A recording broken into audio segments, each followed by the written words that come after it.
একটা খুশি, আমার মনের ভিতরে আনন্দ লাগতেছে।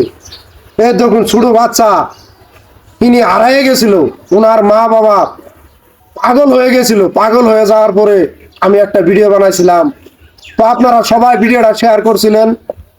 আল্লাহর রহমতে শেয়ারের ফলে কেউ না কেউ রসুলে এই ময়নাটারে পাইছি। দেখুন কত সুন্দর করে আসতেছে। এই ময়নাটা যখন আসিল না, ওনার মা বাবার কিরম ঠেকছে ভাই। যাদের ছেলে মেয়ে হারায় যা, ওনাদের মা বাবা জানে ছেলে মেয়ের দরদ।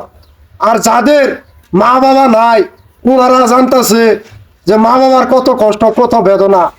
তো আপনাদের কাছে অনুরোধ করি, সবাই যিনাদের ছেলে মেয়ে আছে, ছেলে মেয়েদেরকে আপনারা দেখে রাখবেন। আর ছেলে মেয়েকেও আমি অনুরোধ করি, যাদের মা বাবা বুড়া হয়ে গেছে, আপনারা ওই মা বাবাকে দেখবেন, খেদমত করবেন। আর যাদের এই আদরের মা বাবা মায়ার পৃথিবী ছেড়ে কবরে চলে গেছেন, ওই মা বাবার জন্য আপনারা রোজার মাসে, রমজান মাসে রোজা রাখে ইফতারির সময় ওনাদের মাগফিরাতের জন্য আপনারা কাঁধে কাঁধে দোয়া করবেন।